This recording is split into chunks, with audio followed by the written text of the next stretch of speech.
¿Y hasta cuándo promedio vas a estar grabando? Abril. No, está muy bien, muy bien, muy bien. ¿Y tú cómo vas con el Lucerna? ¿Ya estás? Yo con el Lucerna, yo ya estoy, pero yo estoy. No, ¿Ya hoy estrenaste? estaba, no, estreno el 26, pero hoy estaba nervioso porque dije, cuando regrese me voy a Mérida el 16, me presento el 18, me regresan el 20, el 21, tengo ya montaje ahí, pero pues estoy haciendo ejercicio, cabrón, porque dije, tengo que bajar algo. Sí estoy bajando. O sea, llevo Para Bambis. 4 kilos en un mes. Muy O bien. sea, sí, o sea, empecé en 105, ya estoy rayando el 100. Entonces, de aquí a 2 semanas más, a lo mejor llegue a 98 y de ahí para el Real. Pero luego dije, tengo que ensayar, o sea, regresando de Mérida, tengo que ensayar Bambis o acto de comunión y Bambis. O sea, Sí, no manches. ahorita estoy corriendo Bambis nada más. Acto de comunión ni le he querido tocar. Pero regresando de Mérida, tengo 4 o 5 días para meter acto de comunión a la caja y correrla, porque mis domingos van a ser Primero acto acto de comunión y luego Bambis. Entonces, Madre mía. de repente se me va el switch. O sea, de repente digo, ay, ¿cómo no mames? ¿Cómo se me puede ir el pinche texto? Esto es tercera llamada. Terror. Dije, no mames, tengo que ensayar todos los días acto y Bambis, acto y Sí. Bambis, acto y Bambis. Porque es como una obra completa. Prevenidos. Oigan, le damos porque ya van a dar cuarta llamada. ¿Qué? Sí. No, sí. Queda prohibido tomar fotografías y video. Favor de apagar sus teléfonos celulares. Esto es cuarta llamada. Cuarta llamada. Bienvenidos a Cuarta Llamada, un conversatorio entre los que hacemos el teatro. María Penella, Antón Araiza. Bienvenidos, chicos. Muchas gracias por estar aquí. No, ustedes. Em, Felicidades. Qué emoción, sí. Qué emoción. Sí. Hace mucho que Hay no veía a tazas María. y todo. Muchas gracias. No, Oigan, pues ustedes. empecemos. Platíquenme cuándo decidieron yo quiero estar ahí trepado en el escenario. Yo sabía que yo quería estar arriba del escenario muy chiquilla, como que desde los 11 años me encantaba andar bailoteando por mi sala y hacer a todos los personajes de Peter Pan. Íbamos a ver Peter Pan de César Balcázar al San Jerónimo, al Teatro San Jerónimo.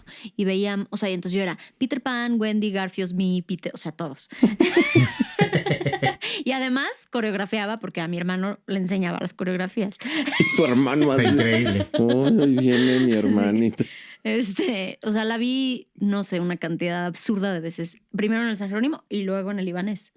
Entonces, de ahí como que ya, digo, no sabía que quería estar en el escenario, pero cualquier oportunidad de convertir cualquier lugar en escenario Te bailaban la los piecitos. tomaba. Exacto. Qué padre. Pero hasta después, hasta que terminé la prepa, fue que dije, no, sí quiero hacer esto como mi carrera profesional. Ok. ¿Y tú? Yo pues bastante grandecillo, a diferencia de María. Fue más bien de casualidad. Yo digo que fue casualidad, me dicen causalidad, no sé. Porque hacia grandes rasgos, pues yo estudiaba administración en el TEC de Monterrey, iba muchísimo al gimnasio.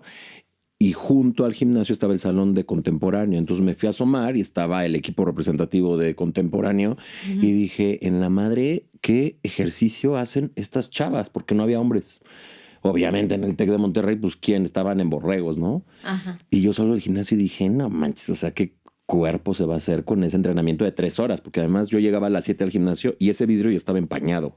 Entonces decía, pues ¿a qué hora llegan estas señoritas? A las 6 de la mañana empezaba su clase, de 6 a 9.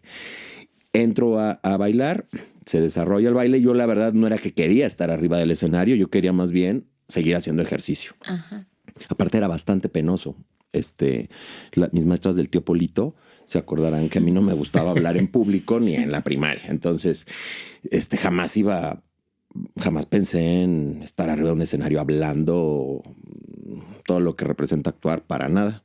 Y pues una cosa llevó a la otra y así llegué, pero realmente como decisión de quiero actuar, yo creo que ya fue después de mi carrera en Casa Azul cuando me empiezo a dar cuenta que soy bueno, modestia aparte.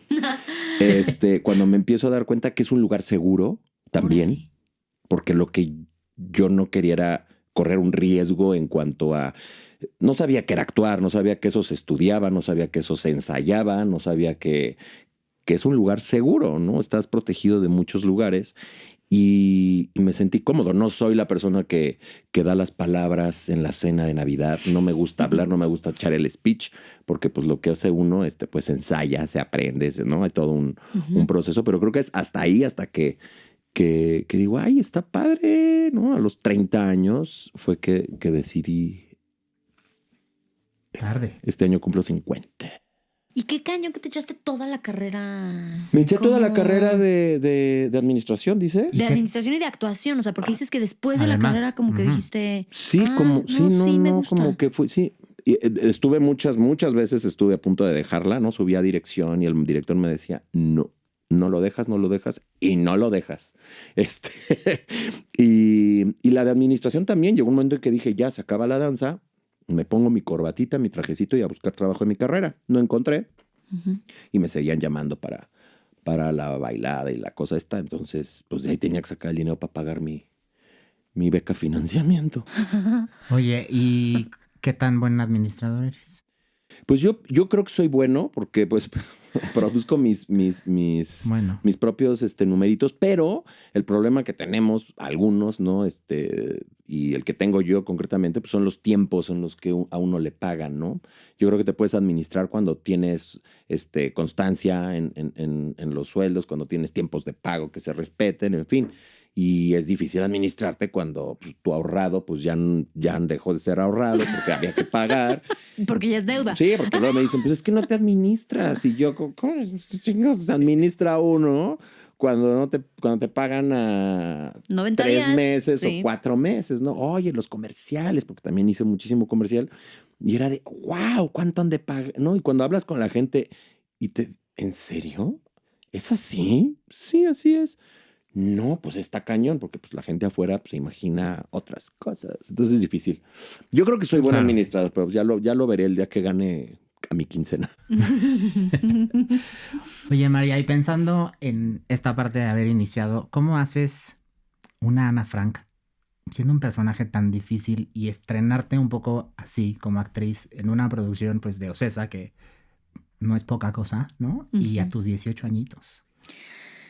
O sea, yo ya tenía muchos años, o sea, suena muy, ay, no sé, muy ridículo, ¿no? Porque tenía 17 años cuando empecé a ensayar Ana Frank.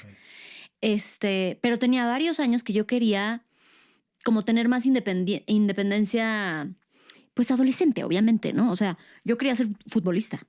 O sea, a los 14 años me ofrecieron un lugar en el América y mi papá me dijo, ni de broma. Y no me dejó. Y entonces a los 15, 16, Claudia Romero, porque yo había trabajado en Ocesa en El violinista en el tejado a los 13. Ok. Y Claudia me mandaba siempre las audiciones del show de Pajarito Azul, el show de todos esos que antes hacía Claudia Romero todavía. Todas, mi papá me decía, no vas. Y cuando vino la audición del diario de Ana Frank, no me acuerdo exactamente cómo fue, pero mi mamá y yo nos escapamos para que mi papá no se enterara de que yo iba a ir a esa audición. O sea, como que a mí no me quedó duda de que ese era un personaje para el que sí quería audicionar. Como que Pajarito Azul y Dora la Exploradora era como, bueno, pues no voy a bailar 5, 6, 7, 8, pero no, ni modo, ya será. Y cuando fue el diario de Ana Frank, pues hice la audición, mi audición me tocó con Dani Shimanovich, que fue uno de los Peters que se quedó al final, y otro cuate que ya ni me acuerdo, pero era un cuate como que famosón. Y yo le cagué esa audición, ya me acordé quién es, y no diré su nombre.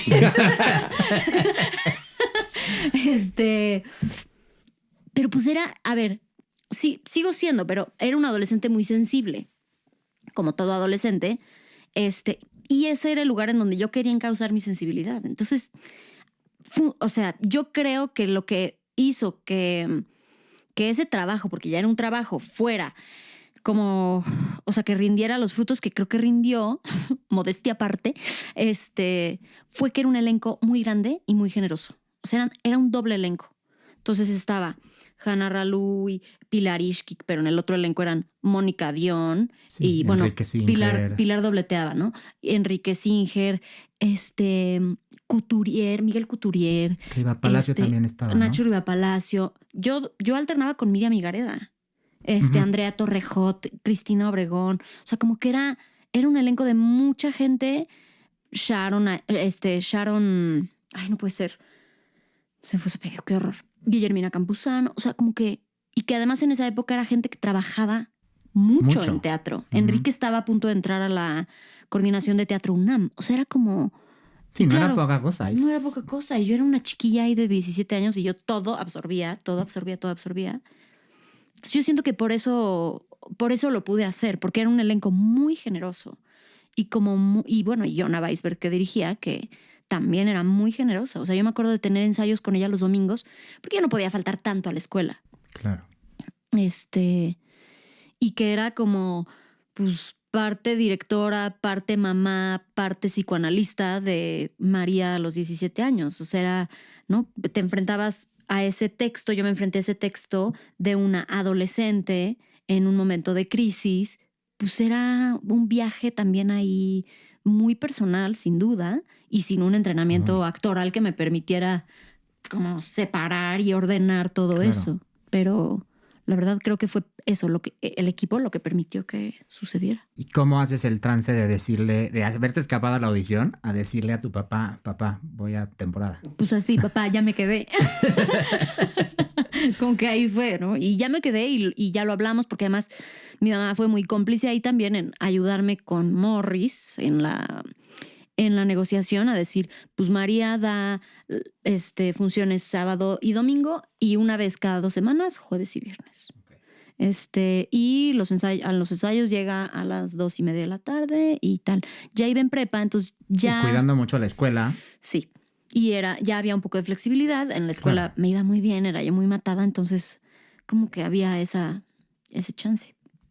¿Y tú cómo les dices a tu mamá de, oye, qué crees, mamá? No, ahorita que escucho a María con ese de ya me quedé, fue igual, pues creo que todo arranca, bueno, en Hello Dolly creo que ese es un parteaguas, ¿no? La experiencia de estar en el Silvia Pinal, el de antes con Silvia Pinal y López Tarso, pues fue increíble, y conocer el mundo de fantasía con el que yo alguna vez fui al teatro y vi y dije, cuando se cierra la cortina debe haber una fiesta allá atrás y todo el mundo se lleva increíble. Pues no. Pues no. Ni hay fiesta, Ni se llevan tan bien. tan increíble. Y fue padrísimo. Y yo iba pues pasando, ¿no? Cuando me dicen, ¿quieres ser extra en esta obra? Va. Y luego cuando voy a hacer la audición al Circo Ataide, batallé mucho en mi cabeza para aceptar ir, me daba mucho miedo, era bastante inseguro y yo acababa de entrar a estudiar danza en el TEC. Dije, ¿qué tengo que ir a hacer con 3 meses de clases, no? Llegué y conocí a Celeste Ataide, a Martín Morales, que era el asistente de coreógrafa. Celeste Ataide era la coreógrafa.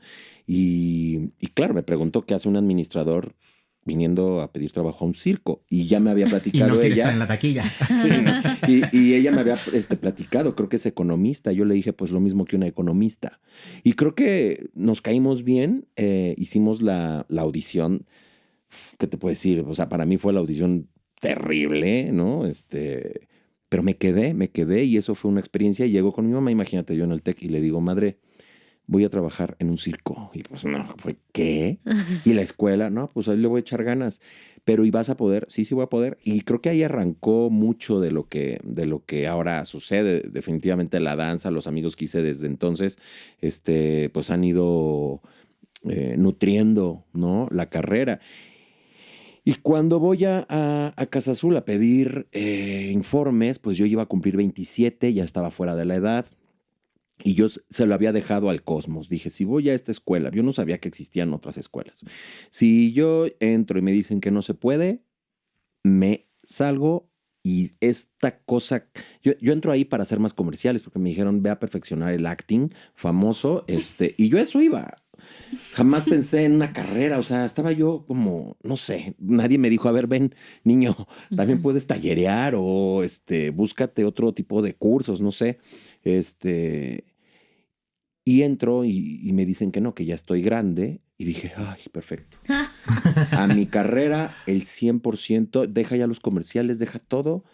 Y antes de salir, sale la de la recepción y me dice, oye, ¿por qué no subes con la coordinadora y que ella te vea? Subo con la coordinadora, Anita Fierros, en paz descanse, le enseño un currículum asqueroso que llevaba yo, todo así, ya sabes cómo lo haces cuando no sabes hacer un currículum. Se lo da a Ignacio Flores de la Lama, sale y me dice, el director quiere que hagas La audición. Y hago la audición de monólogo realista, hice un vampiro. Entonces no tenía ni idea que era realista. De haber dicho Nacho, ay, pobre criaturita. Yo sentado en su oficina y haciendo Aléstate el vampiro, porque estaba leyendo esa novela. Y me dice, pues sí, vas a entrar al propedéutico. Y le dije, no, necesito que me digas si voy a estudiar aquí. Porque hoy se cambia todo, ¿no? Hoy es A o B. Y me dijo, sí vas a estudiar aquí. Y dije, ok. Y así salí y dije, lo dije, ahora lo cumplo. Se lo iba a dejar al cosmos y así fue. Salí y dije, me dedico a esto y a ver hacia dónde va. O sea, voy a hacer más comerciales, qué padre. Y conforme fueron avanzando los años, dejé de hacer los comerciales y pues ahora pues, es el teatro. Así fue. Y mi mamá, pues bueno, que me avaló muchísimo, ¿no? Obviamente. Pues ya no le quedó de otra. Sí. Tú regresas de Inglaterra 2014, pero empiezas a trabajar como más 2015. Ok. ¿Qué fue lo que hiciste? Hice, o sea, regresé en agosto de 2014 Ok. y creo que en mayo de 2015 estrenamos Todavía tengo mierda en la cabeza en el Sergio Magaña. Ok. El sábado me encontré a Benjamín, ay, se me olvidó su apellido, que era asistente de producción y dirección de Carmen Ramos, que era la directora de Todavía tengo mierda en la cabeza. Y así no, lo recordamos, era increíble. O sea, porque además Carmen, la que me habló fue Pilar. En diciembre, Pilar Ishkik me llama y me dice, oye, ya vi que ya regresaste, Carmen Ramos está buscando una cantante actriz para su obra. Para Todavía tengo mierda en la cabeza porque se les fue alguien. Y yo, pues, qué padre. Pues, sí.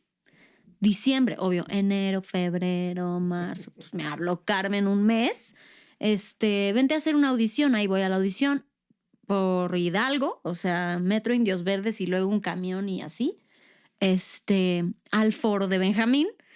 Y ya, y me quedé en la audición. Obvio, era como, ¿qué vas a cantar? Y yo, me mandó 4 opciones, ¿no? Bohemian Rhapsody, leve, Sí. una cosa leve. Una cosa leve. Sugar, tru, así unas 4 de como rock en inglés clásico. Y ya, y canté Bohemian Rhapsody, que es de mis canciones favoritas porque puedes hacer el solo de la guitarra, el del bajo, todo. Y me quedé. Y fue mi debut.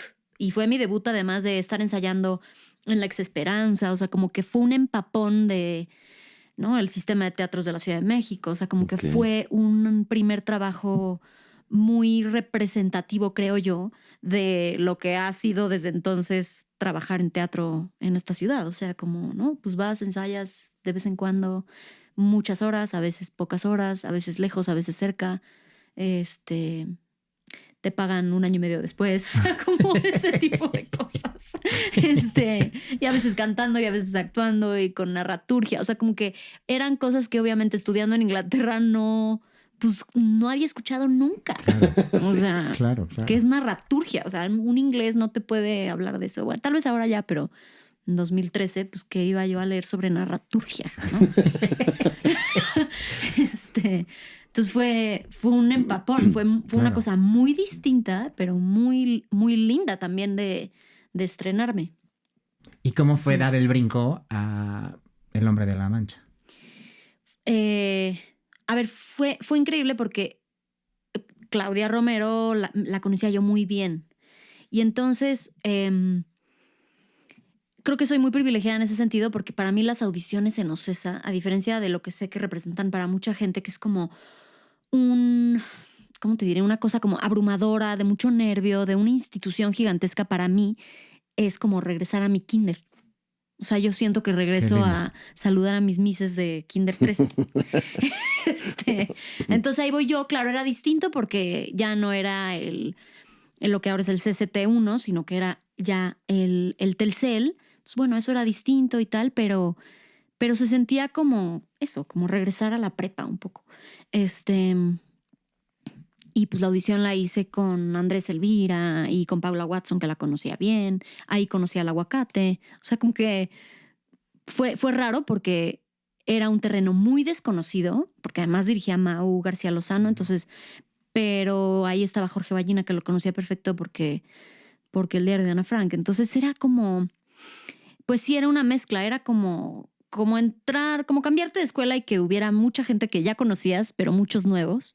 Y claro, el aparato era también conocido para mí, esta cosa como de la producción a gran escala, ya la conocía yo, pero desde un lugar obviamente en donde pues mis papás me acompañaban, estaba yo cobijada, y creo que ahí empezó una parte de mí como de líder sindical tal vez a veces, pero de decir, ¿qué onda? Yo me sentía muy cobijada y como con un trabajo muy digno cuando era yo niña, ¿no? Y como dónde está lo que toda esta gran producción podría ofrecer.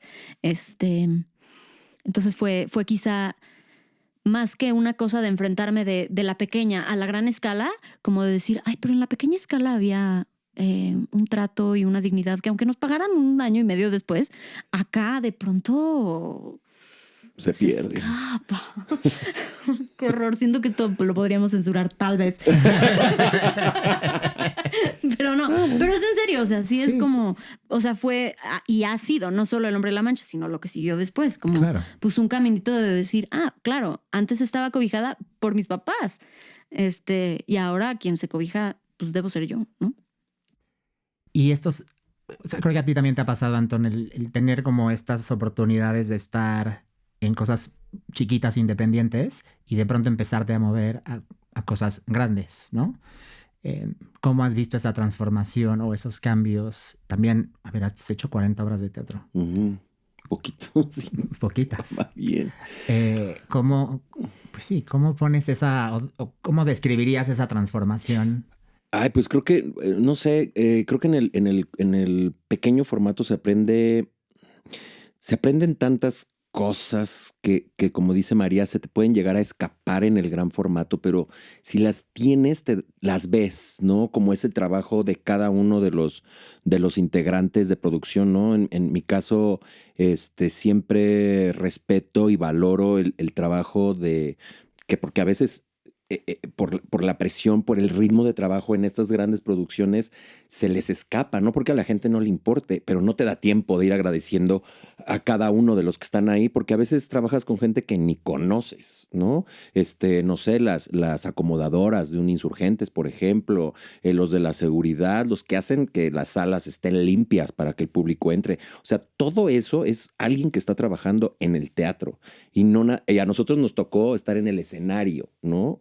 Pero todo es una maquinaria impresionante. Entonces, yo lo he disfrutado muchísimo, ¿no? Es el caso de Privacidad, donde conocí a María, es el caso de quizá 1984, que aunque era pues una figura de efiteatro, pues era una producción muy, muy, muy complicada, haciendo un personaje y una propuesta de dirección perroncísima, ¿no? Peligrosa, arriesgada, en fin. Entonces, es padrísimo. Creo que cuando a mí me ha tocado estar en esos lugares, hay como que también este pequeño formato en el que estás acostumbrado a trabajar explota, ¿no? No es lo mismo presentarte, pues sí, en la Capilla, que es de mis casas, en el teatro, pues estar en el Insurgentes, ¿no? O en el Helénico, solo en el escenario. Y entran otro tipo de herramientas, otro tipo de habilidades que, repito, creo que en mi caso las etapas han sido muchas, han durado mucho cada una, pero haber estado en el Circo Ataide, en la Arena México, definitivamente tiene que ver y me aportó para poder ser ese instrumento, ese cuerpo o esa voz en el Insurgentes, ¿no? Porque no fue la primera vez que me enfrento a algo así, pero sí. Pero hay algo que el cuerpo reconoce, ¿no? Y explota y reexplora también. Entonces yo disfruto mucho. O sea, el gran formato lo extraño porque no tengo esa... como que el acceso a esas obras, ni se hacen tantas para si no es musical, ¿no? Yo alguna vez fui a ver algo en el Insurgentes y dije, ay, qué padre sería actuar aquí, pero ¿cómo? Si aquí es mucho musical, ¿no? Y fue esa oportunidad en una obra que no era musical y poder conocer cómo se trabaja en un tipo de teatro y un tipo de formato y con una empresa como lo es, ¿no? Todo lo que se mueve en el Teatro Insurgentes. Entonces, para mí es increíble. Es increíble. No, en el que comentábamos al principio, en el Teatro de la Ciudad con Bambis, ¿no? Estar ahí es explotar, ¿no? Explotar. Y quién sabe si llegues. Sí. Eso lo sabrá quien te fue a ver. Claro. Pero quién sabe, ¿no? Y entonces, ustedes se conocen, digo, claro, desde antes, pero han tenido la oportunidad de trabajar juntos en privacidad. Ahí la conocí. ¿No? Ahí nos conocimos. Bueno, yo te conocí. ¿Sabes dónde? ¿Dónde? En el Chapultepul. También ahí conocí a José Ramón. Ahí vienen los rurales. No sé qué es el Chapultepul. Chapultepul. Ahí vienen los rurales. Chapultepul era un billar, bueno, no sé si sigue existiendo. Sí, todavía existe. Que está en la calle de Sonora, entre Insurgentes y... Ámsterdam. Juntito al Otso. Enfrente del 60s. Exacto. Un billar de mala muerte que era como que la casa del árbol de los egresados de Casa Azul, porque ni siquiera de los que cursaban todavía Casa Azul. Pues no. De los egresados. Casa del árbol, está increíble. Sí. No, y además pues te daban la chelota, sí. Un lugar bastante económico. Sí. Llegar a un billar que siempre tenías mesas, ¿no? Sí. Muy a gusto. O sea, que jugamos ahí billar. Sí. Eso nunca me lo habías dicho, Penilla. ¿No? ¿Nunca? No, creo. No. Bueno, pues ahí te conocí, lindo. Claro, era como, o sea, yo te ubicaba, pero no ¿Y estaba de pie? Conocía. Estabas de pie tirando billar, o sea, ganando. Ay, ganando como siempre. Como siempre, sí. Qué padre. Yo ya conocía al Aguacate por la audición del Hombre de la Mancha. Y entonces como que Aguacate me presentó con, pues, un montón de gente. Su mundo. Ya sé con quién estaba yo ahí. Ajá. Sí. Okay. Y después, años después, nos topamos en privacidad. No, ahí la conocí. Yo dije, ¿quién es esta guerrera? Porque además se sabía el track o sea, se sabía lo que les montaban a los demás, ¿no? Y movías el de la derecha y el de la izquierda, o sea, cañona. Yo dije, wow, ¿qué clases dan en Londres? No, sí, la neta sí dije, wow. Pensando en privacidad, ¿cómo están conscientes de la capacidad de memoria que tienen versus la población común y corriente? Era muy divertido privacidad. O sea, yo creo que hace ratito que te escuchaba hablar de privacidad en el Teatro Insurgentes, o sea, como que yo creo que fue uno de esos garbanzos de a libra porque era un elenco muy grande. Claro, Francisco dirigió varias de esas en el Insurgentes, ¿no? O sea, Todo sobre mi madre y Tiburones la dirigió Bruno Bichir, pero bueno, era como que esa época todavía de las obras de gran formato con elencos muy grandes, pero de texto. Y privacidad además era un juego en vivo. Creo que eso era lo que nos permitía... Claro. Que, o sea, como que era estar haciendo sudokus todo el tiempo, activamente, porque no nos podíamos dormir en nuestros laureles, porque entonces la obra no funcionaba. Entonces, vaya, lo tomo como un halago lo de la memoria, pero creo que nos ayudaba mucho que era un juego. Todo el tiempo estábamos en un ping-pong con el público de ese día, y siempre es así, pero acá cambiaba el texto diario. Claro. Sí, era un juego los ensayos, fue un juego las funciones, era un juego los camerinos, y creo que eso también a Fran le gustó mucho, que es increíble que la fiesta del camerino salga al escenario, ¿no? Y es difícil con elencos tan grandes luego, pues, que llevarte, ¿no? Llevarte y coincidir y salíamos a jugar y a pasárnosla muy bien, ¿no? Trabajar con Diego, con Luis Gerardo fue increíble. Bueno, en mi caso, conocer ya desde dentro, te digo, esta maquinaria, pues es fenomenal. Y trabajar también con gente con la que ya había trabajado y que conocía, que era gente de teatro, ¿no? Con Paola, Lourdes Echeverría, Gastón, Toño Vega, Alejandro Calva, Amanda Fara. Amanda, ¿no? O sea, Teri Barra. padrísimo, padrísimo. Padrísimo. Y creo que el público también la disfrutaba muchísimo, ¿no? En el intermedio que me llegaban y decían, tienes que hablar de esta foto con este nombre. A veces te decían, está en el asiento 24 de la fila tal. Claro, conforme fueron pasando los meses, que fueron como 9 meses, yo creo que estuvimos ahí, María. Sí.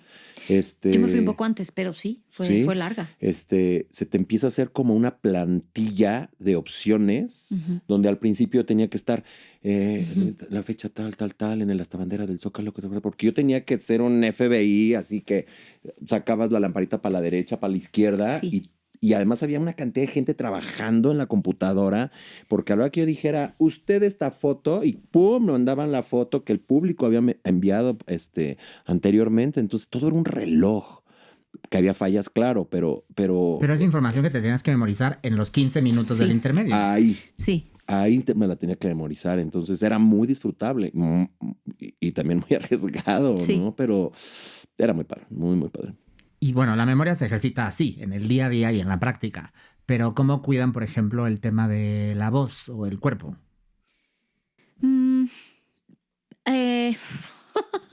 Bueno, yo creo que, o sea, para mí la voz en especial, creo que justo porque empecé chiquilla, fui muy confiada con la voz muchos años.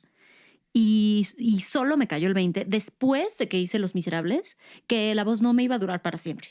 Wow, O sea, porque además fue chistoso, y se lo digo yo a mis amics que toda la vida han sido musicaleros y se consideran actores, cantantes, bailarines. Yo, hasta que no terminé Los Miserables, yo no me atrevía a decir que yo era cantante.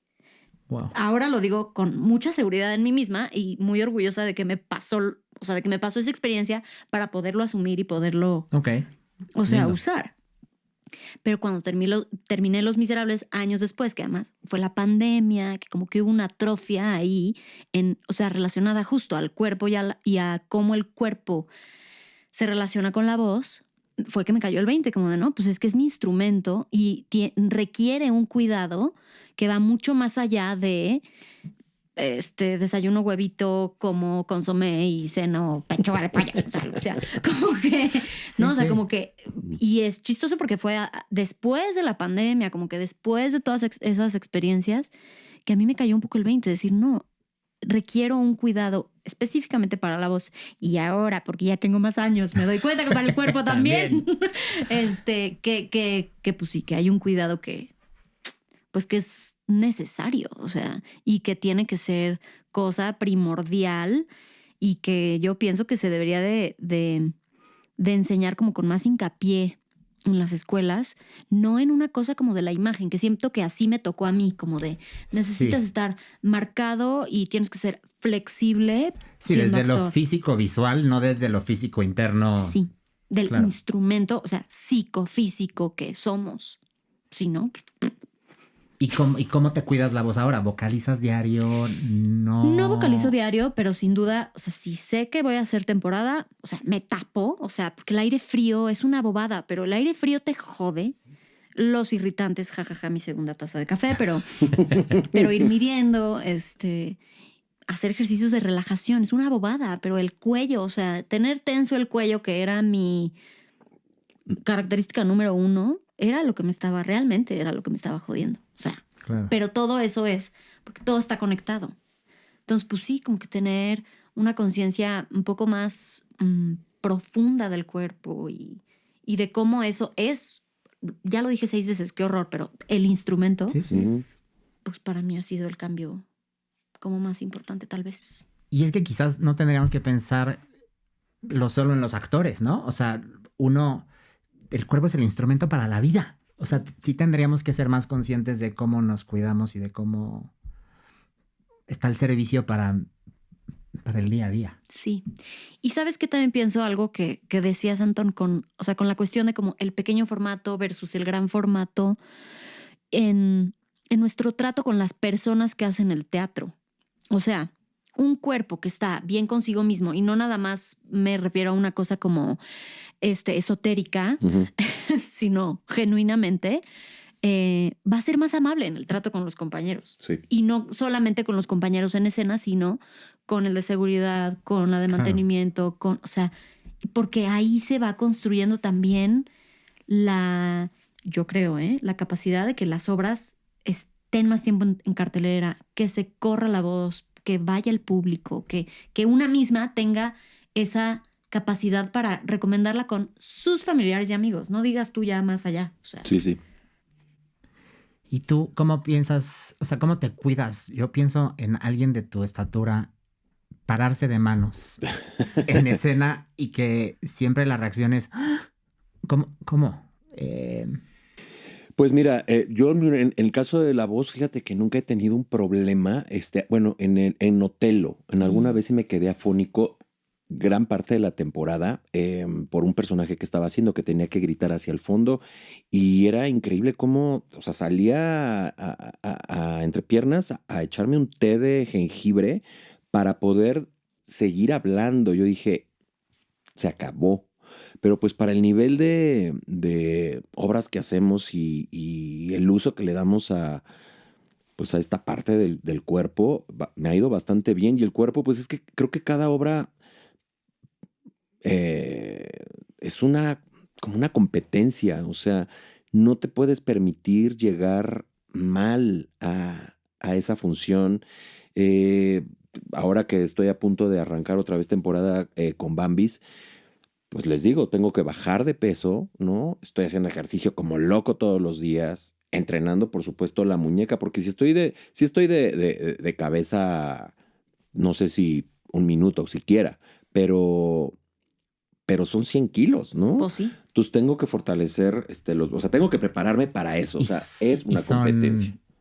Y son 40 y varios años. Son 50, ya. Este año, 50. El director de Bambis dice que entre más viejo, más interesante va a estar el montaje. Vemos. A ver qué dice la gente este año. A lo mejor dicen ya.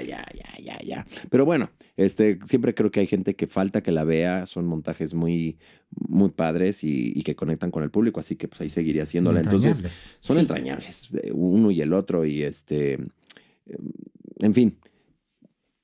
Es algo que vas aprendiendo, porque como dice María, sí, te dan en la escuela expresión corporal, que fue lo que tuve yo, pero realmente no hay un cuidado consciente de decir qué significa tu garganta y qué significa el cuerpo y la cabezota. La cabeza. Sí. ¿no? Justo, este tema es el que quiero tocar, el tema de la salud mental. Y pienso, o sea, lo que quiero es poner en obras de teatro en las que han estado y personajes muy específicos y de ahí cómo lo llevan ustedes hacia la salud mental. Y pienso en Casi Normales. Uh-huh.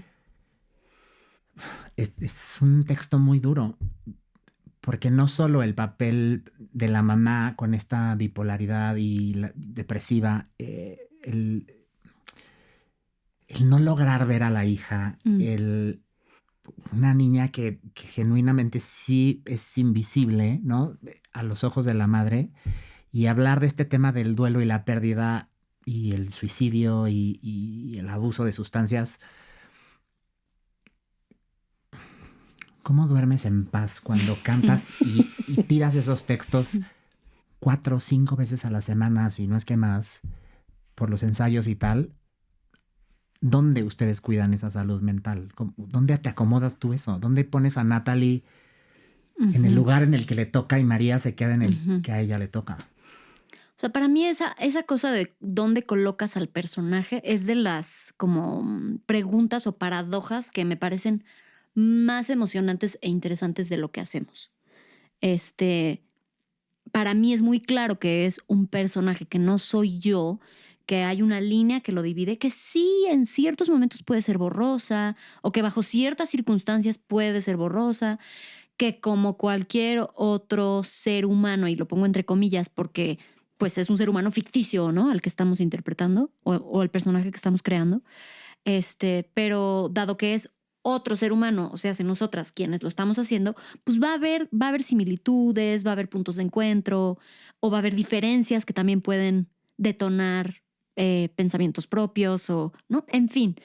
Pero para mí como actriz, o sea, dentro de mi proceso, de mi entendimiento del oficio de actriz, para mí es muy claro que son dos cosas separadas. Con Natalie tengo, y creo que en ese momento tenía muchas más cosas en común, empezando por la edad, o sea, porque me veo mucho más chiquita, entonces a la hora de también verme en el espejo en ensayos, hay ahí también un reflejo, ¿no? Para mí Casi Normales, o sea, sucedió en un momento, entonces, vaya, digo todo este preámbulo para decir que para mí como que el tema de Casi Normales no significaba, o por lo menos yo pensaba y sigo pensando que no significaba como que un punto de tensión para mi propia salud mental. Ok. Da la casualidad que cuando terminé Casi Normales fue cuando empecé a ir a terapia, a psicoterapia. Sí, sí. Claro, yo lo atribuyo a muchos otros factores que da la casualidad o causalidad, como diría Antón hace rato, que sucedieron al mismo tiempo. ¿Qué fue primero, el huevo o la gallina? No lo sé. Sí sé que fue un momento de mucho estrés para mí, que hace espejo con el estrés con el estrés. Como el café express. Como el café express. Como el estrés bajo el que está, exacto, bajo el que está Natalie en ese momento de la obra, en donde empieza a abusar de las sustancias, sin duda. O sea, y que había en mí quizá a nivel inconsciente como un momento de caer en cuenta, igual que el personaje, como de estar llegando a un límite, puede ser, ¿no? Sin duda fue muy útil que la obra hablara de salud mental para que yo en ese momento eligiera empezar una psicoterapia, que vaya que me hacía falta.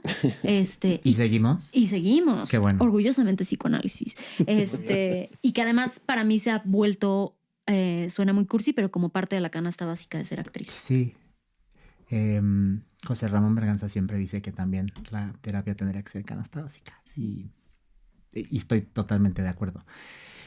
Total. El día que fui a ver por primera vez Acto de Comunión, estábamos en la capilla y saliendo nos fuimos a tomar algo ahí en Centenario y teníamos poco de conocernos Antón y yo. Y tengo muy clara esa imagen de Antón. Veníamos caminando, como que la gente se adelantó y él y yo nos quedamos atrás. Y caminando le digo, Antón, ¿cómo no tienes pesadillas haciendo este personaje? ¿Quién te dijo que no tenía?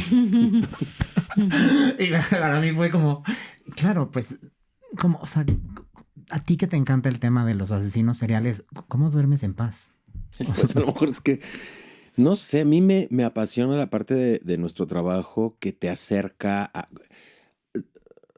Como que desarrollas la compasión y la empatía, no solo hacia los personajes que representamos, sino como al ser humano. O sea, entiendes, sobre todo ahora, ¿no? Que buscamos esa perfección y ese ser tan correctos todo el tiempo y pareciera que no podemos, no debemos cometer errores, no se nos puede salir un comentario equivocado.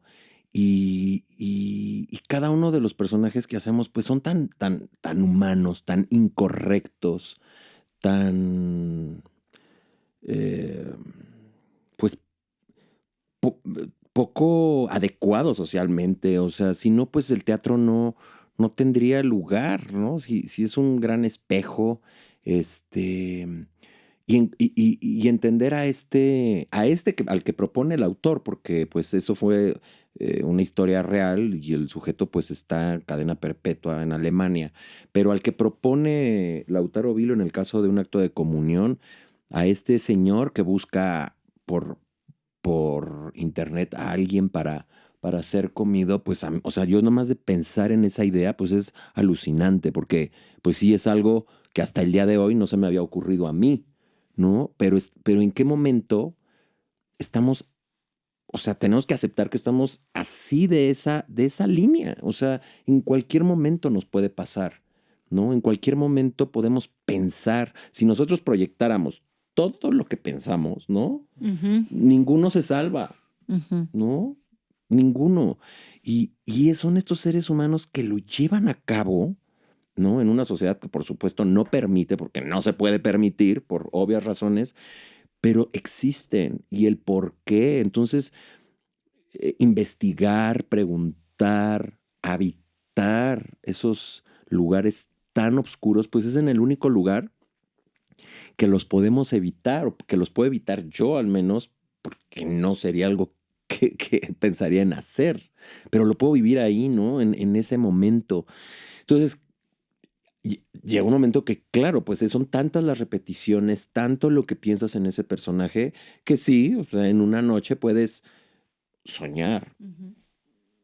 Eso y peores, ¿no? Y peores situaciones o y llega un momento en que aprendes y también detectas y dices, esta energía no es mía, ¿no? Estoy pensando esto y no es mío. Vas para afuera, ¿no? No es tu lugar. Sobre todo en este tipo de personajes, ¿no? Que son tan psicológicamente y que pues hay que atacarlos a profundidad y que hay que quererlos y entenderlos y adorarlos porque eso, porque existen, porque ahora con todas las series de Netflix de asesinos y asesinas,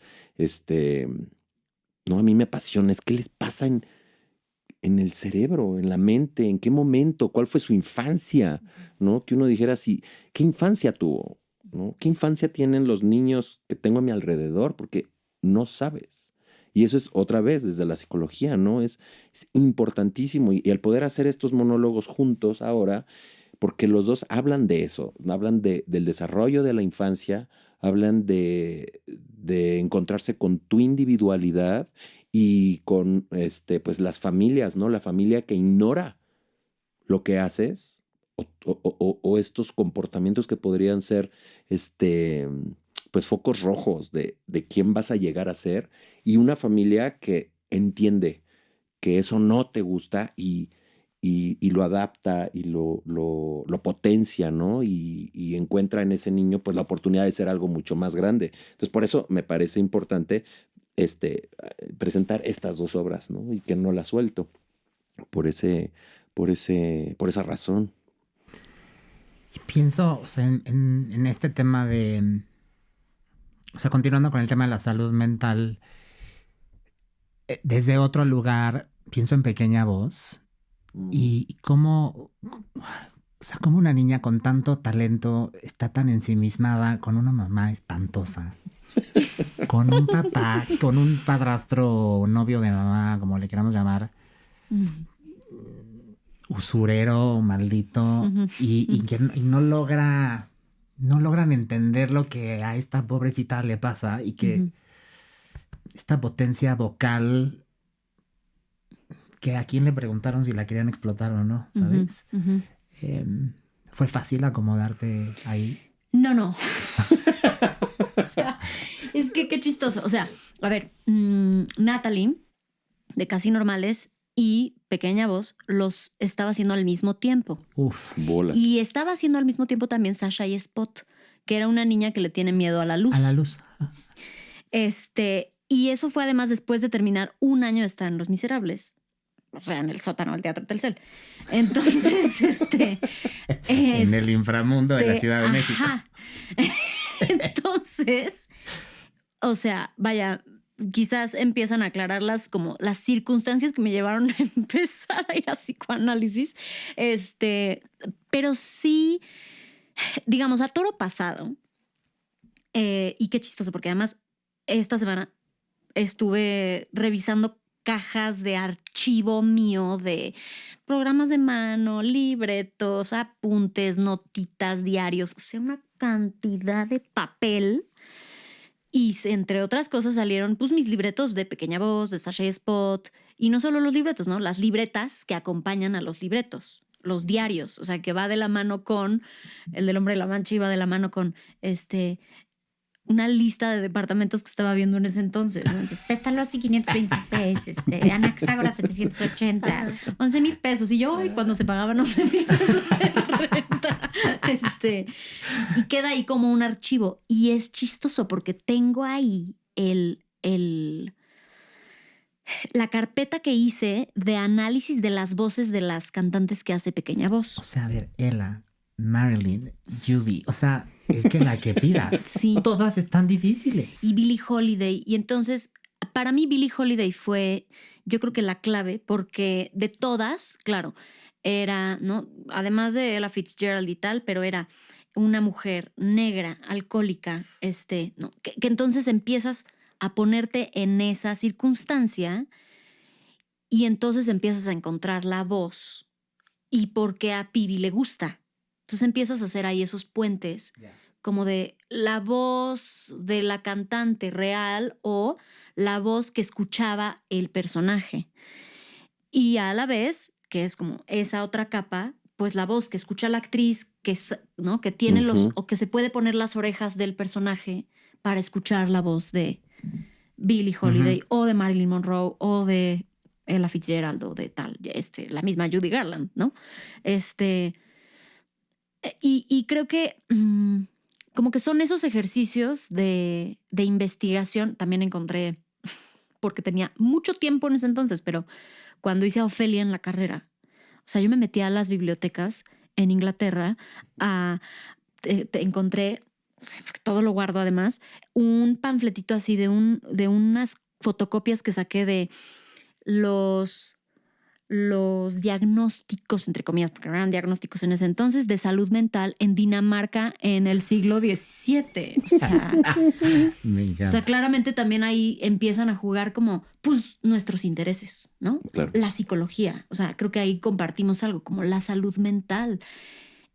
Desde mi punto de vista también, la voz. O sea, para mí Natalie también era un personaje muy de voz. También Sasha. Como que empiezan a salir en la acumulación de estas obras de teatro, como nuestros intereses, nuestras, por no llamarles así, pero obsesiones, que les vamos encontrando matices y diferencias y todo eso, pero que al final pues también son nuestros intereses como artistas, como de lo que queremos decir, de lo que nos interesa, de lo que queremos investigar o profundizar.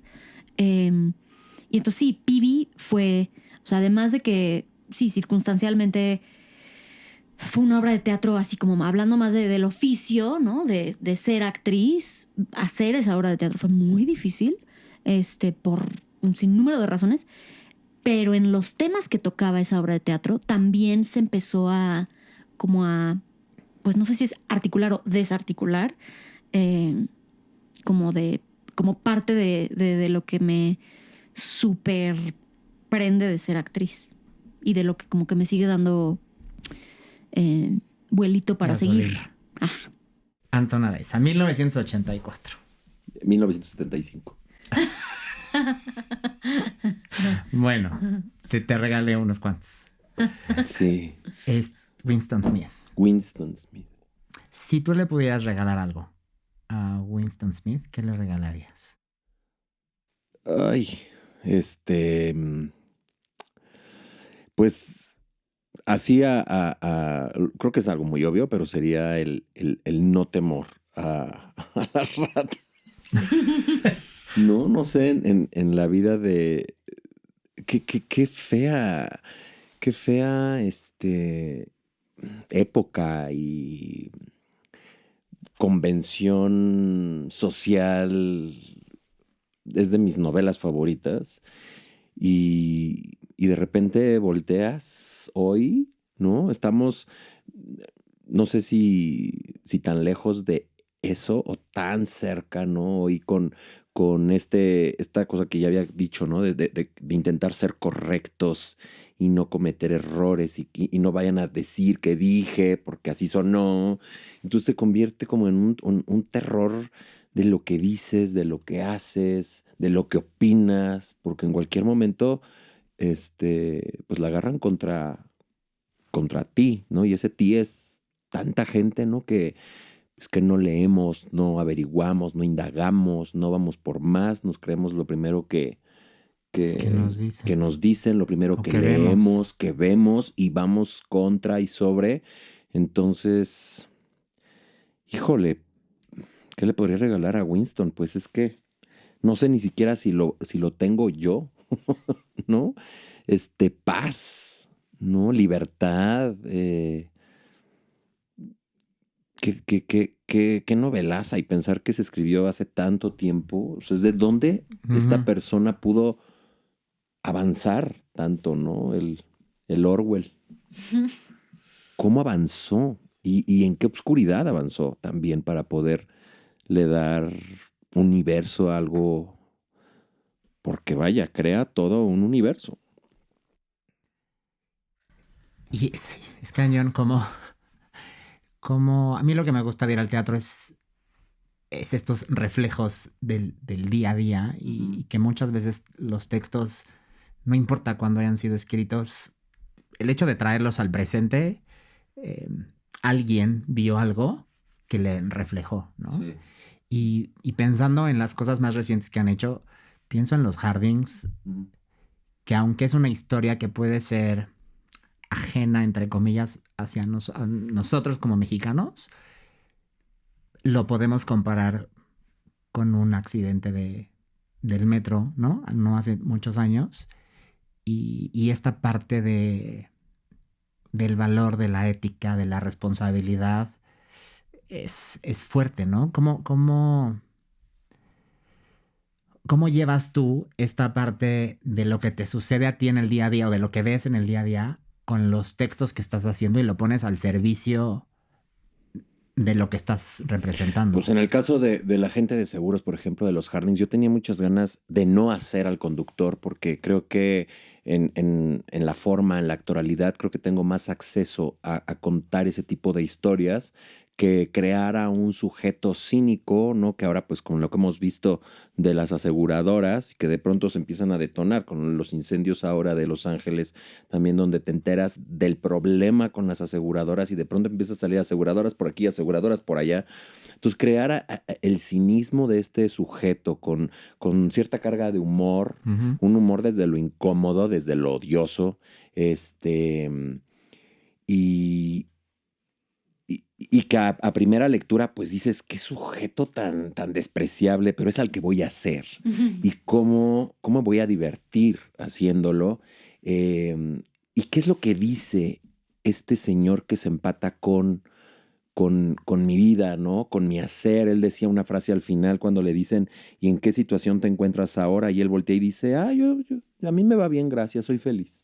Como si nada hubiera pasado, pero se va dando cuenta a través de la obra del daño que está haciendo y los muertos que trae dentro de sus zapatos, ¿no? Y que es la persona más sola y la más insegura con todo esto que él va creando alrededor de él, el verse bien, el sentirse bien, todo tan organizado, tan metrosexual casi, ¿no?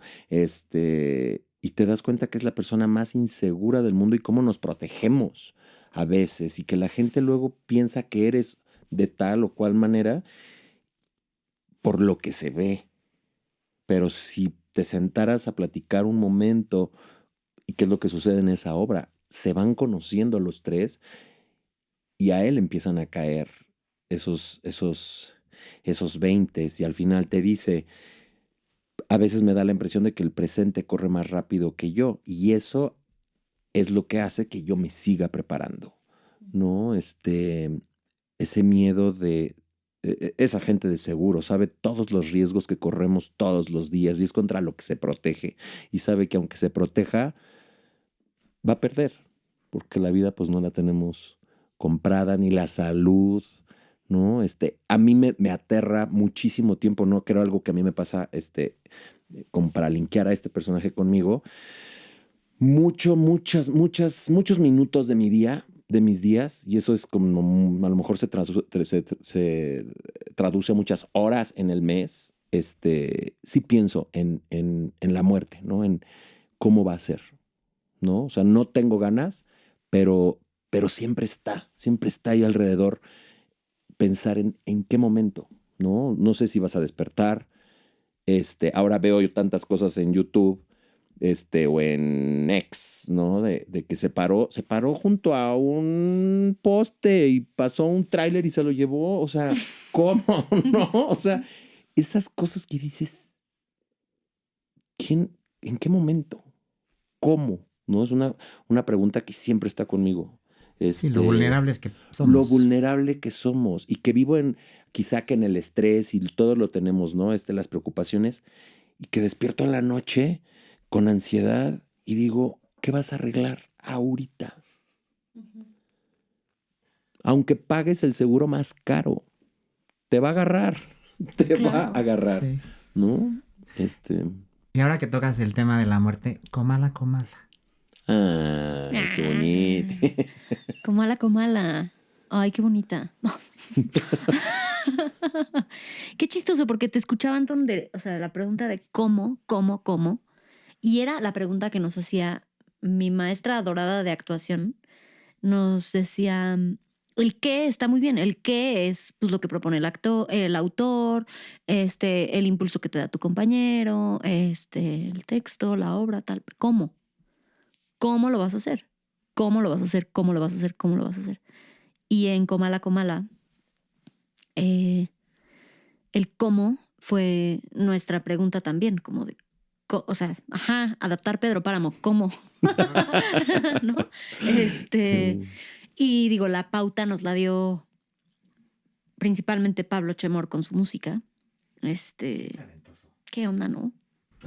Sí, está muy cañón. Cabrón. Está muy cañón. Está muy cabrón. O sea, como que ese universo musical que creó, suena muy extraño decirlo en voz alta, pero musical tangible. O sea, se volvió una partitura muy tangible.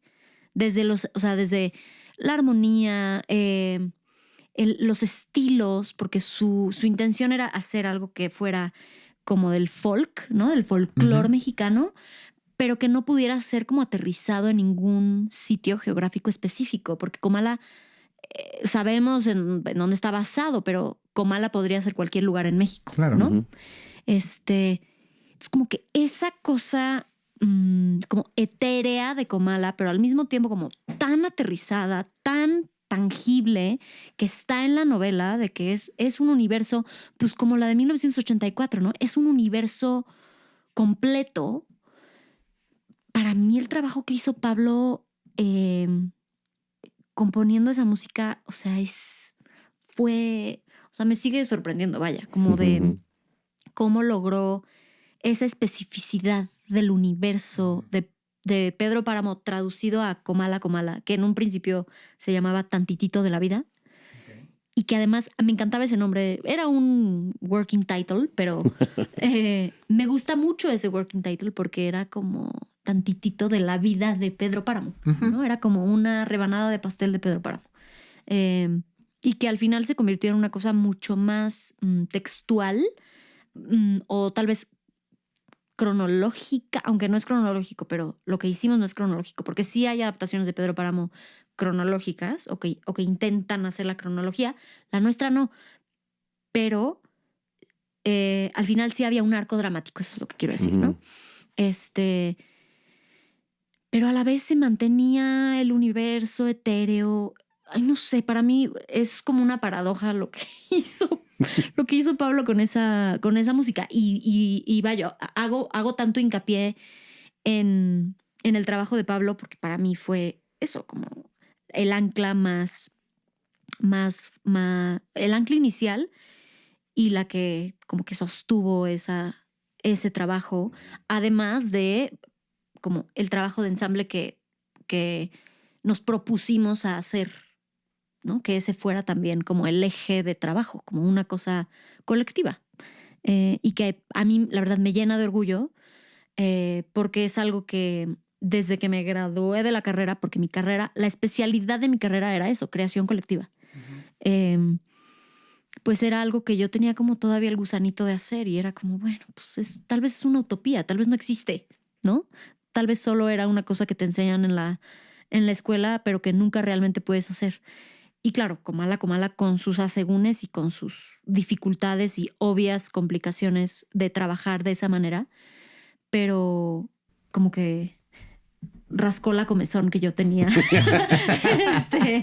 de hacer una creación colectiva. Y para mí fue, o sea, súper satisfactorio poderlo hacer. Qué lindo. Porque además el espacio que encontraron en Lago Algo estaba padrísimo, ¿no? Sí.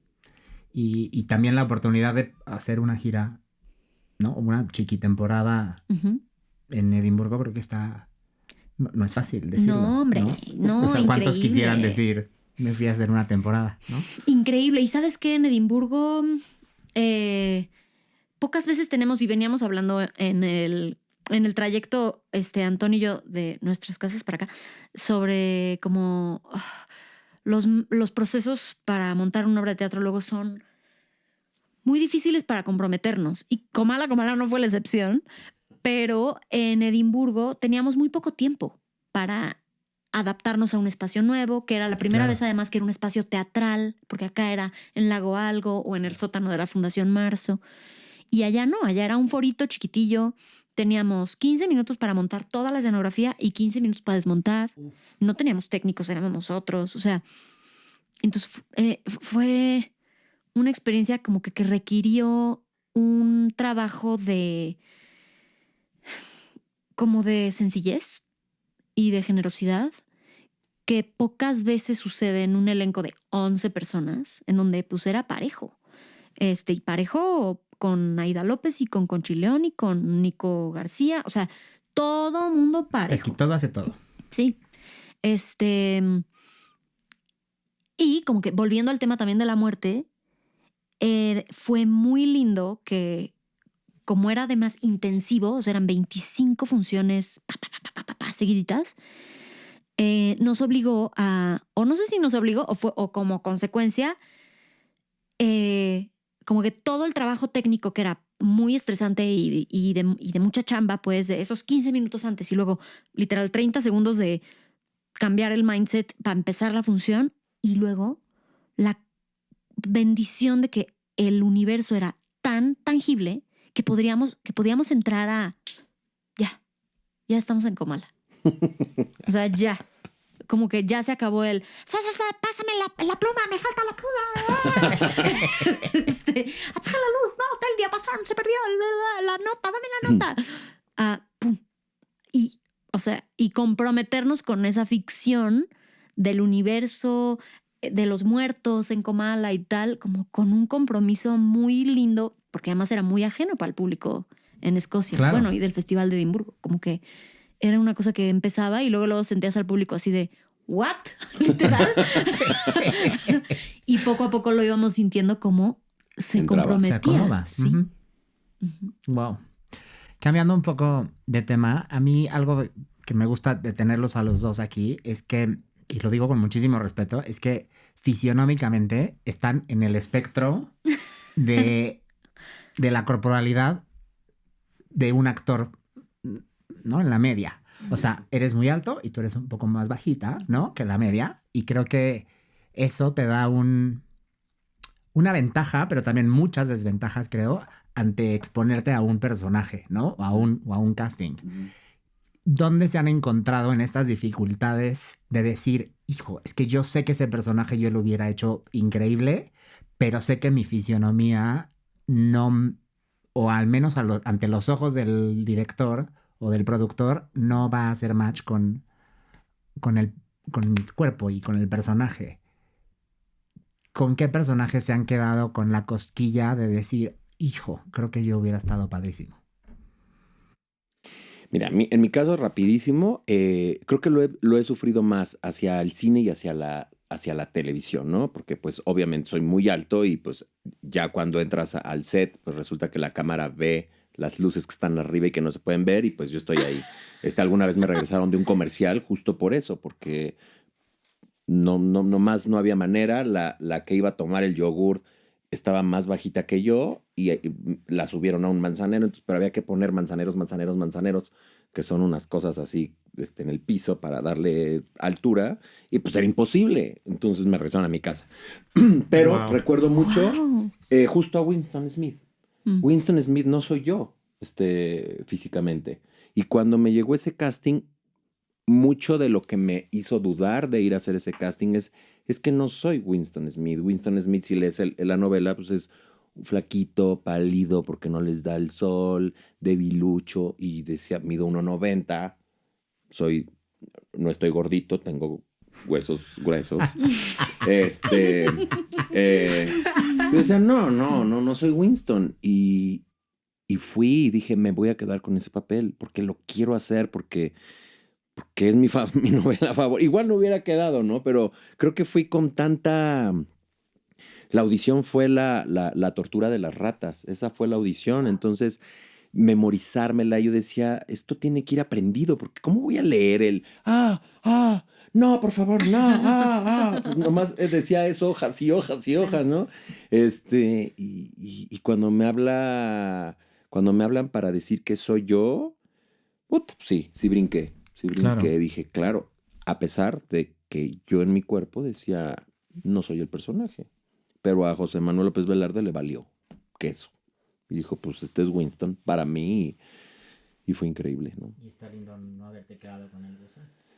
No me quedé con el gusano, para nada. Sí, fue increíble, pero con mucha rata. ¡Qué angustia! ¿Y tú, María? Sí, muy parecido a Antón, como que siento que en televisión y en cine es mucho más común, porque el medio es así, ¿no? Es visual, sí. Principalmente visual. Infinidad, o sea, se me ocurrieron 6 castings que dije, fuck, ¿por qué? ¿No? Pero en teatro también me pasa. A mí me pasa que me veo muy chiquilla y que entonces ya estoy en mis 30s y no puedo pasar la barrera de que sigo haciendo personajes adolescentes en el teatro. Comala fue un poco la excepción por la naturaleza del montaje, como que hacíamos a todos los personajes y lo agradezco, o sea, infinitamente, porque también pues sucede un poco como Pedro y el Lobo, ¿no? Te dicen, no eres, no te ves de más de 17 y te lo empiezas a creer y te haces de unas mañas ahí actorales que no te permiten tampoco ir a ese lugar de tu rango actoral, ¿no? Pero no puede jugar a favor en el sentido de yo con esta madurez ahora puedo abordarla desde otro lugar. Sí. O sea, y sería increíble si las narrativas como de los personajes adolescentes fueran súper interesantes, pero bueno, hay sí, unos tienes que no. Razón. Claro, sí. No, y hay unos personajes de eso, de más de 27 años que digo, quiero hacerlos y los puedo hacer. Y me ven y no me creen. Pues sí. Fuck them. Oigan, tengo aquí en esta caja más de 300 programas de María. Todas las vi yo. No lo dudamos, burro. No crean que me los regalaron. No lo dudamos en lo absoluto. Y entonces la idea es que ustedes, muy al azar y muy con las ganas que quieran, tomen uno y me digan si la vimos, no la vimos, qué opino, qué no opino, qué bueno que no la vi. O la vi, me encantó, la vi, no me gustó. ¿Se vale? Uh-huh. Pueden agarrar uno solo, pueden agarrar un bonche y sobre ese escoger. Siéntanse con esa libertad de hacerlo. Ok. ¿Quién va primero? Ok. Mira, yo voy a agarrar... Tengo un plan. Agarren los dos. O sea, tú agarras y luego tú agarras y vamos. Ok. A ver, yo quiero esta sección. Eres muy lista. Te dejó la difícil. Me dejó la difícil. O sea, agarra... Yo voy a agarrar. Hay que agarrarse un bonche y escoge, ¿no? María. Bueno, yo escogí Wicked. Me encanta. ¿Qué opinión te merece? Hice un chiqui porque fui tramposa, porque agarré los grandotes en donde sabía que había de musicales. Wicked fue increíble de ver. La primera vez que la vi fue en Chicago. Y luego la vi aquí. Vi a Dana Paola y vi a Ceci de la Cueva. Estaba mi hermano del alma, Andrés Elvira, entonces era ese el principal motivo para irla a ver. ¿Qué tal el talento de Andrés Elvira? No, está cañón. Es ofensivo. Es ofensivo. O sea, yo en Miserables me dejaba... Es ofensivo lo talentoso que es. Sí. Ojiplático. Sí. Andrés Elvira está cabrón. Está muy cabrón. Sí. Sí, y para mí ver Wicked, o sea, como que me acuerdo en ese entonces, pues era 2012, yo creo, o algo así. Era como, o sea, la la gran, ¿cómo se dice esto? Como el chisme, el radiopasillo teatral era como Dana Paola está haciendo a Claro. Elphaba y Dana Paola tenía 17 años. Y era muy brutal. Era muy brutal ver a Dana Paola. Muy. O sea, Yo hasta ahora que vi en Instagram algunos clips que dije, ¿cómo no vi esto? No, era No, impresionante. impresionante. Era impresionante. En mi muy humilde opinión, que no sé si voy a compartir o no, voy a refrasear, pasaba que, como pasa en muchos musicales, había un mini glitch en la traducción de la dirección que pasa en los musicales Sí. importados, Pues es normal, ¿no? Supongo. que era normal. Y que vaya, o sea, pienso que eso fue hace más de 10 años. ¡Ah! ¿Fue hace más de 10 años? Sí. ¡Wow! Sí, está fuerte. Como que ya sucedía y pienso, sigue sucediendo, pero en ese entonces era muy impresionante lo que hacían, pues, a quienes considero mis compañeras y compañeros de teatro Claro. musical de género, así como de batalla, y que digo, esa debería de ser nuestra batalla colectiva, como de cómo acortar esa brecha en cómo se dirige un musical importado en México. No se van a dejar de importar. Bueno, Claro. ¿cómo acortamos la brecha? Ya, con eso termino. Me encanta. Híjole, Antonio. pues oye, estás cañón, burro. Es que hay muchas. Agarraste un bonche al azar y ¿qué? Hay un bonche O sea, al estás azar. escogiendo. No estoy escogiendo. No, La verdad ok. es que me doy cuenta de algunas que vi, pero yo creo que voy a escoger y mira, Wow. fíjate qué suave, ¿no? Porque es una obra que Qué no es suerte. comercial. Fíjate qué suerte. Qué suerte. Fíjate qué suerte. Es un montaje que surge de una carrera de actuación que sale casi con pandemia, Ujú. que pues muchos actores y actrices se quedaron pues en el limbo y que les ha costado trabajo pues darse a conocer. Y creo que lo que hace José Caballero, que es quien dirigió y acomodó, porque pues sí es su dramaturgia, pero bueno, sale de historias de los alumnos, se logró algo bastante bonito. Como siempre en esos exámenes o en estos montajes que luego salen, porque estuvieron que en el Helénico también, Sí. Ujú. posteriormente, siempre ves los niveles, pero voy mucho al teatro, pero también voy mucho a ver a los trabajos de egresados y creo que es un trabajo que pues a veces gente que se dedica a los castings, ¿no? Tendría que animarse a hacer y aprender a hacerlo y que se le quite un poco. Es un trabajo y te vas dando cuenta de la gente que sale de que uno dice que ¿por qué la gente sigue estudiando actuación? Ay, sí, O qué sea, no es la pregunta. carrera del futuro, Sí, ¿no? yo también me lo cuestiono. Y salen alumnos con y alumnas con unos cuerpos, unas voces, un potencial actoral increíble.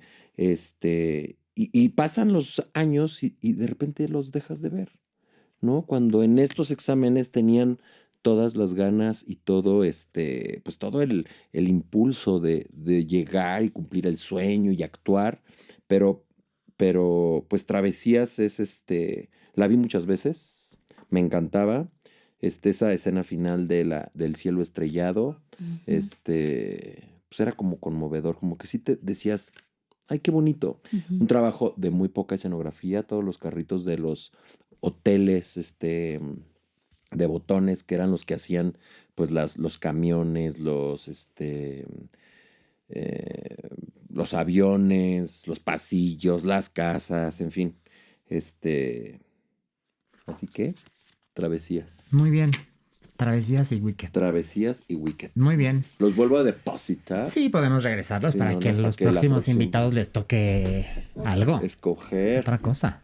Sí, y siento que vamos a ir sacando Los para que que ya ya no salieron. puedan hablar de Claro, esos. claro. Ya para irnos, chicos. ¿Qué fue lo último que vieron de teatro?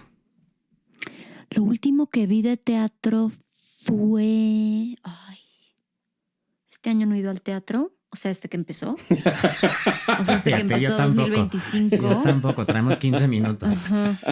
A ver, ¿qué fue lo último que vi? Yo vi Pequeñas Certezas. No sé, ¿eso fue antes de que acabara el año? Sí. Sí. Sí, Pequeñas Certezas fue lo último que vi en la Lucerna. Y yo tal vez ZM. Ay, siento que vi algo después de ZM, el musical. Ujú. Pero no lo recuerdo. Entonces digamos que fue ZM. ZM.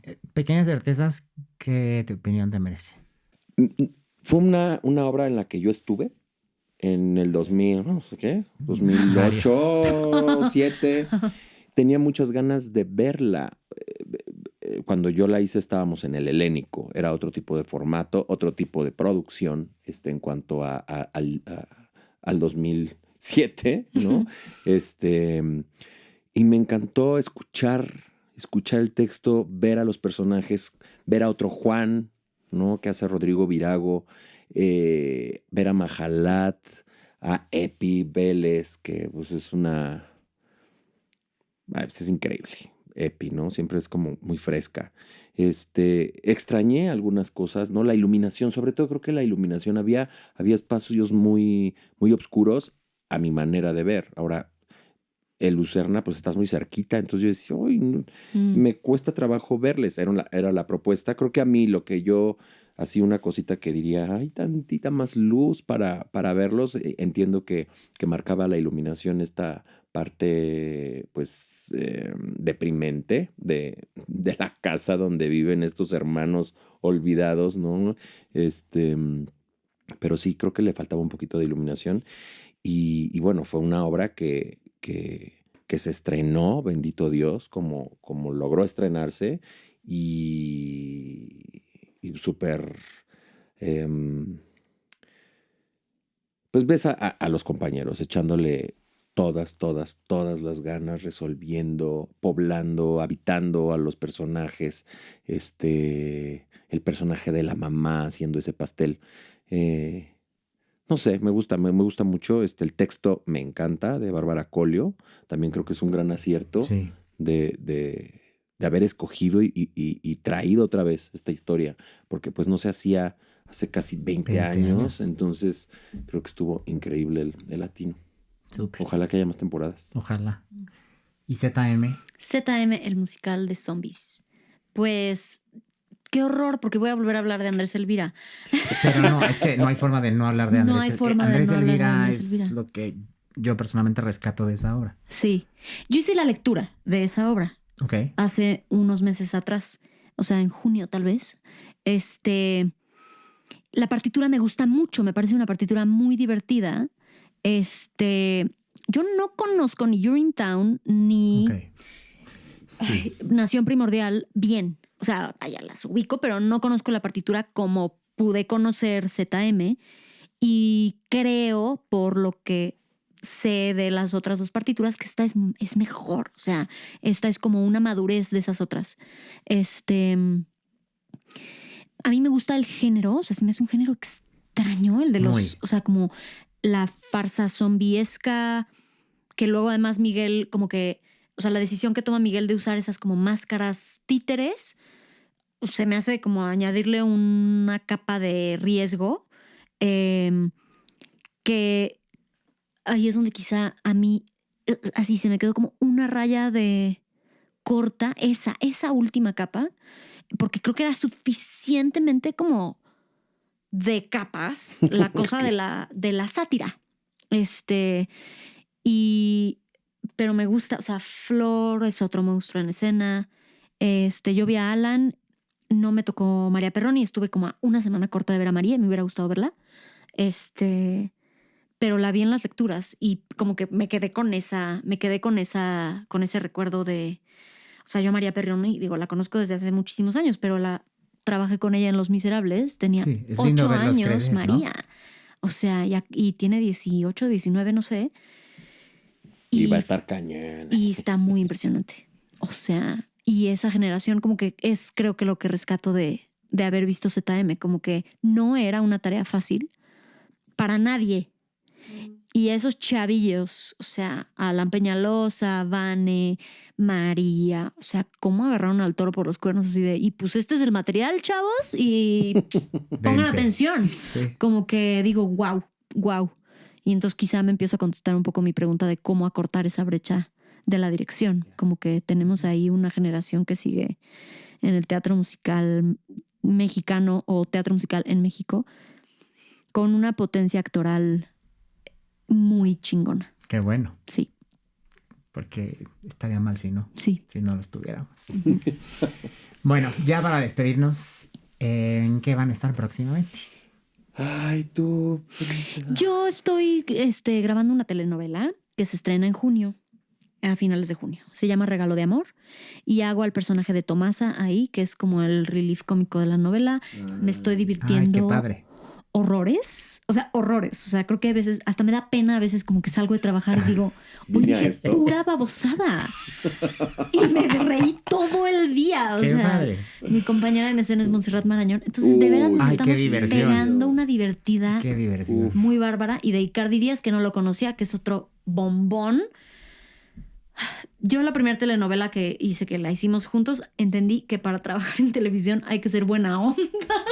O sea, que para pasarla bien hay que ser buena onda. Y lo estoy poniendo en práctica, creo. Y me lo estoy pasando muy bien. Qué Muy, padre. muy bien. Espero que el resultado le guste al público. Y luego en el segundo cuatrimestre del año se reestrena Nada Extraordinario, que es el musicalito que dirigí el año pasado. Y también me emociona mucho esta nueva temporadita. ¿En qué teatro? Creemos que en el Benito Juárez, Ok. porque la convocatoria así lo arrojó. Ok. Creemos que en el Benito Juárez íbamos para el Sergio Magaña, pero creemos Porque que va a ser habían en el estado Benito Sergio Juárez. Magaña. Estuvimos en el Sí, yo he Sergio ido ahí. Magaña. Sí. Ok. Muy bien. O igual, pero diferente. Exacto. Está muy Ujú. bien, qué bueno. Pues yo andaré en el teatro hasta el 2 de marzo con Acto de Comunión y Van mis dientes de leche, que son los monólogos que he estado pues ahí de terco siguiendo presentando. Los domingos. La particularidad ahora y que Pablo Perrón y Mariana Garza me solaparon fue que desde hace un rato tenía muchas ganas de presentar los dos proyectos el mismo día. Y entonces va a estar Acto de Comunión a las 5:30 y Van mis dientes de leche a las 7 de la noche, divididas por un intermedio, para mí y para quien quiera ver las dos, justo para pues yo ver qué energía de uno le puedo aportar al otro y viceversa. Entonces, supongo que será la única vez que ocurra porque ningún teatro te permite esa ocurrencia, pero serán 6 domingos y 12 funciones que pues, a ver, yo creo que va a estar padrísimo. Los lunes estar en mi casa Atropellado por un trailer. Limándote los callos. Sí, no, pero pues ahí se me quieren llevar una ensaladita, frutitas y eso ahí está. 5:30 y 7. 5:30 Acto de Comunión pasas y hasta a loco. las 7 Van mis dientes de leche, a ver qué tal. Fue muy obvio escoger el orden, ¿no? ¿O no? Fíjate que no. Ah, ¿no? No, porque por público sería al revés, ¿no? Porque pues Bambis es más como también pueden ir mayores de 12, entonces pues Ok. es que sea más temprano. Pero me daba miedo que el ser domingo ya vienes con las chilitas encima después de comer. Prefiero que lleguen Acto de Comunión, que digan ¿qué? Y ya después con Bambi se vayan divertidos a su casa. Ok. Pero no sé. A dormir tantito más en paz. Sí, será algo que voy a descubrir y a ver qué nos dice luego la venta de boletos, ¿no? Claro. A ver qué pasa. Entonces, Pero sí creo que por obviedad habría sido Al revés. al revés y la obra obscurona pues hacia la noche. Pero pensando en que es domingo, a lo mejor si hubiera sido sábado, lo hago Sí, al revés. quizás al pero revés. siendo domingo, Sí. pues quería mandar a la gente a su casa. Más tranqui. Sí, más tranquilos. Gracias. Oigan, pues ha sido una delicia No, gracias, tenerlos aquí, Burro. chicos. Muchísimas gracias por venir a esta cuarta llamada. Que les vaya muy bien, Muchas Guadalupe, gracias. que les vaya muy bien. Qué emoción. Gracias, de verdad, atesoro mucho y agradezco mucho el que hayan venido y espero verlos muy pronto. Nosotros Muchas también. gracias. Y a ustedes gracias por quedarse a la cuarta llamada. A todo el chiste. Porque pues a veces las verdaderas historias empiezan cuando acaba la función. Nos vemos muy pronto. Qué Muchas lindo. gracias.